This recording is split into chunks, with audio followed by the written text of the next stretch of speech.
Hey guys, so Lord here, back again with another review, and today we'll be taking a look at the McFarlane Toys Target exclusive designer series Manga Spawn. At long last, I finally got my hands on the infamous new Manga Spawn from McFarlane Toys. That's right. Really been looking forward to this one, guys, and I gotta tell you, he doesn't disappoint. He's not perfect, but he is dang near close. So with that being said, before we get into the meat and taters of this review, why don't we move him off to the side here so we can gawk at the designer series packaging, which we don't get to look at very often, if I'm being quite honest. So here's the front. This is Spawn. There is some stuff on the side there. You can even see it. And there is the back with a pretty cool picture of Manga Spawn, I assume done by the Todd father himself. So even though this is a nice package, you know what we do with these. Out of here. We don't need you anymore. You have served your purpose, my friend.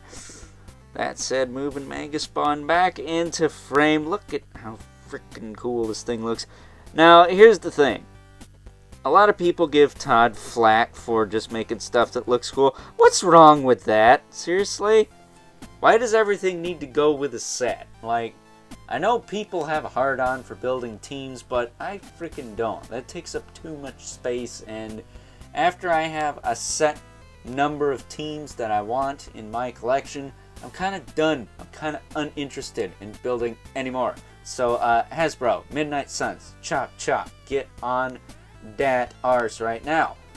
That said, funny story about this designer series, we don't have very many of them at all. Aside from this guy and Mandarin Spawn, those are the only two characters under the designer series brand, banner, whatever you want to call it. Unless you want to include the Todd McFarlane style and or designed Batman and Wonder Woman from the DC Multiverse line, which kind of weird, we haven't had a new one of those in a while. So, hoping for a Superman to have a Trinity, but I guess that's too much to ask right now because he's too busy pumping out literally everything else. So before we move on any further, why don't we take a look-see at Manga Spawn's accessories, because he has a spread and a half. He comes with a lot of stuff, and if you've been paying attention, you know that this guy ain't small either. So we're going to be talking about that in a minute here. Starting off, he comes with a couple of daggers,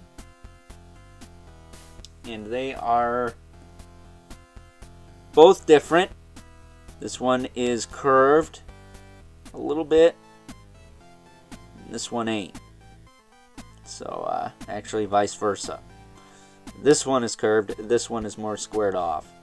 So they're both different. They both have these big old honking pegs on the side so they can store on his hips, and I will do that momentarily. That said, he also gets a really cool looking shield that just plugs into his arm. Surprised that's not shaped like the Spawn logo. He gets this really cool sword. It's probably my favorite weapon. A little gummy on some of these, but not too bad. And hey, here's the thing. I would rather have my weapons be a little bit on the gummy side than like old McFarlane Toys weapons where they felt so brittle that they could potentially snap and disintegrate and combust into, you know, crumbs and kibble and bits, like with the slightest touch, you know. I'll take these gummy weapons all day long compared to those. And then last but certainly not least, he does come with a couple of spear weapons. You could argue one of these is more like a halberd, the axe-shaped blades, and one of them is more like a, I don't know what you call that.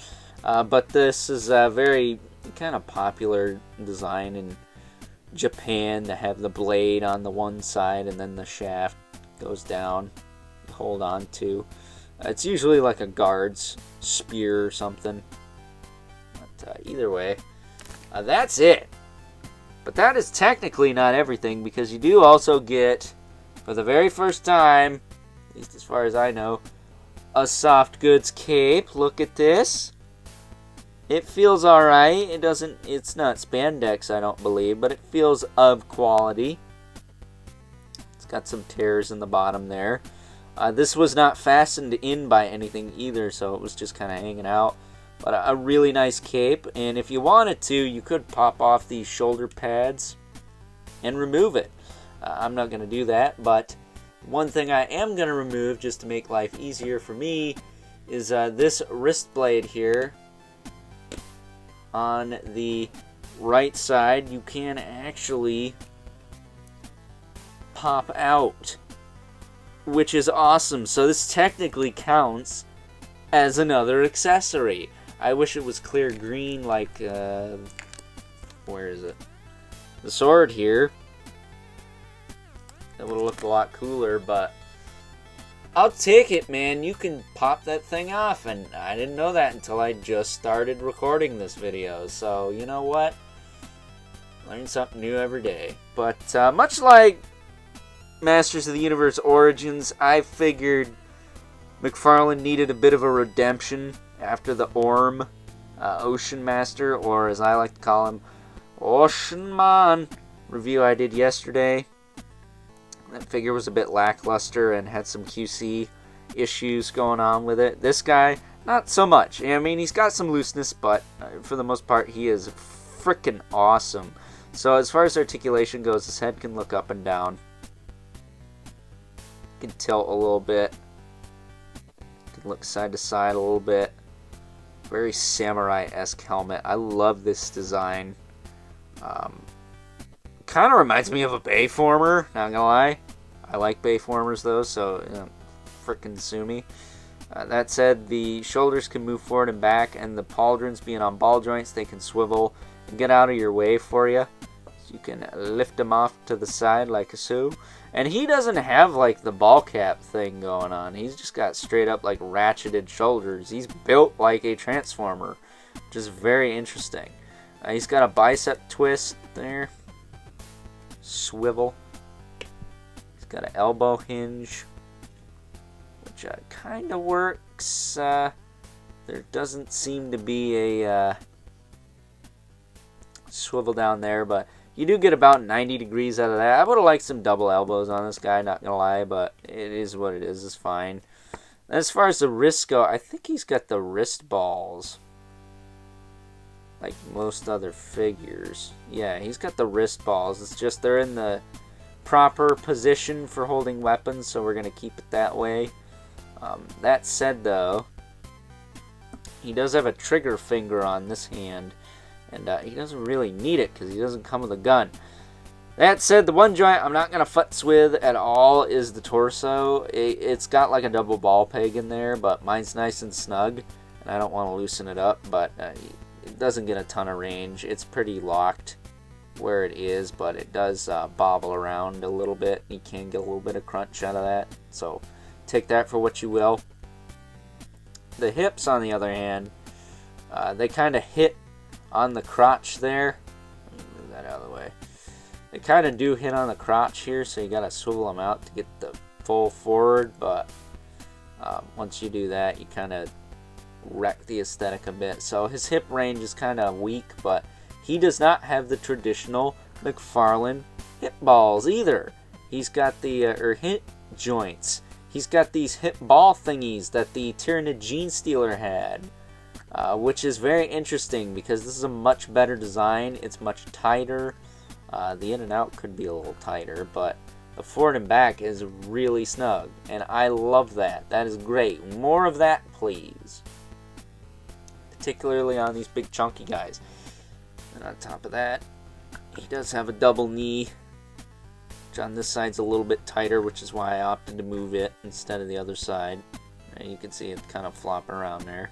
So that's really my only complaint with this figure, is the knees are a little loose, but I could probably fix that with something.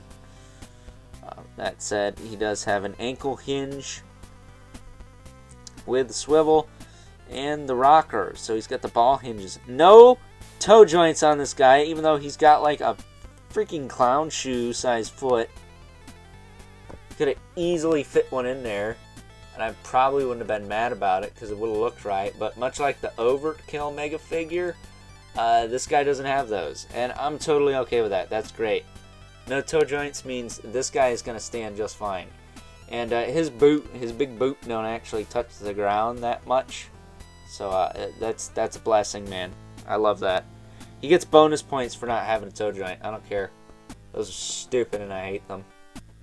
But either way, this is a great figure. I love this figure. Is it top 10? Maybe. I don't know. I might just do it just to tick somebody off, but I do genuinely really like this figure.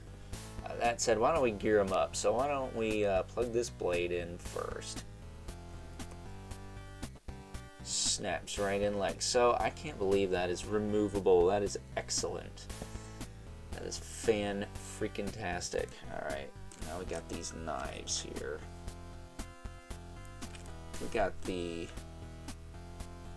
kind of dull one, and then we got the rounded off one. So spread his arms out here. We'll put him in like this. There it is. There. They snap right in. Nice and snug. Don't gotta worry about losing those. There. Putting the arms down. Don't gotta worry about the arms like shifting all about either, which I like. Flipping him around. He's got 3 pegs on his back there. And what you're going to want to do is you're going to want to take the long spear, put it in the bottom. So this kind of axe weapon is the longest of the 3. Push that in. I kind of like to tilt them a little bit so they don't stick out to the side very much. You can take this one and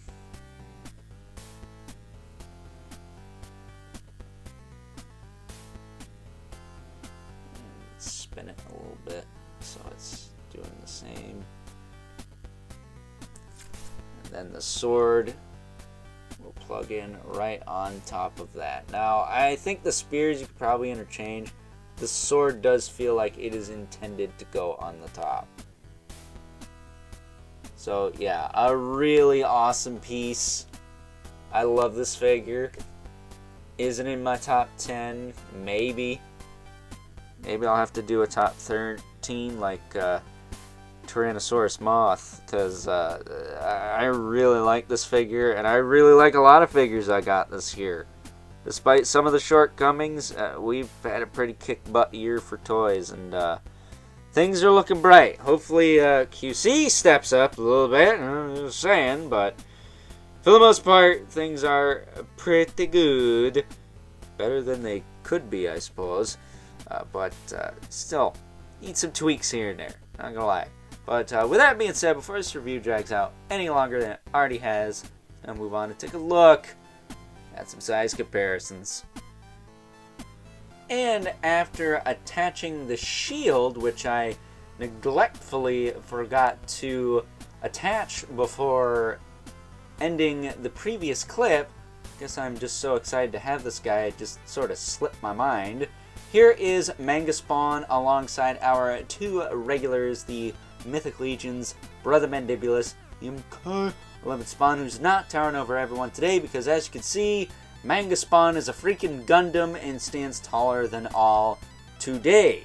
That said, yeah, kind of didn't really know what to compare this guy to. I guess I could have pulled out my original Manga Spawn, which probably would have been a good comparison, but I don't want to make a mess trying to get to that thing because it is deep in the crevices of my collection right now and a little bit tricky to get to, along with any other Spawn figures that I could have whipped out for this part of the video. So with that being said, you know, lackluster comparison aside, you know, this guy is a humongous figure, basically a mega figure, so I think that's pretty much the most important thing, right? That said, though, why don't we wrap things up with some final thoughts? Overall, and while I do understand that this figure isn't for everyone, it sure as heck is for me. I absolutely love this figure, so much so that I forgot to show that he came with the freaking hockey puck display stand that all McFarlane Toys figures come with. That's how much I love this figure. So much so that I probably loused this review up and forgot to show other things off, much like I did with the shield earlier. But you know what? Much like the Ghost Rider I took a look at a couple of weeks ago, I don't care. This is my video. I love this figure, and if you're into the manga spawn aesthetic like me, or if you just want something really cool for 23 bucks, this guy's 40 originally but is now 23, and yet Hasbro's gonna charge 35 for that Gamerverse Spider-Man? Yeah, right, dude. Like, seriously, don't sleep on this any longer. Pick this up. If you can still get it for the sale price or retail price, it's worth it. I love this figure. It looks sharp. It looks awesome. It's a kick butt value. What more could you possibly ask for? Some tighter knee joints? Yeah, maybe. But really, you could fix that, right?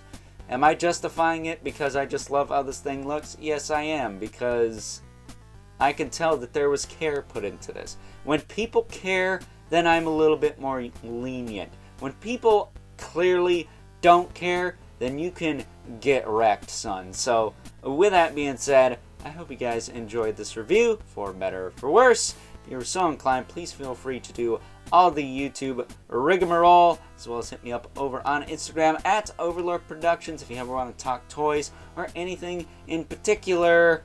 Is the #1 best way to get a hold of yours truly. But as always, keep the comments civil, because the world sucks enough as it is, especially when there's literally no good reviews for this figure. I mean, seriously, mine ain't all that in a bag of chips, but before I posted mine, I really didn't see any that blew me away, because if you use dope and bro in every other sentence, I'm sorry, but that's annoying and stupid, and I'm turning the video off. Sorry, not sorry. So that being said, until next time, catch you guys later.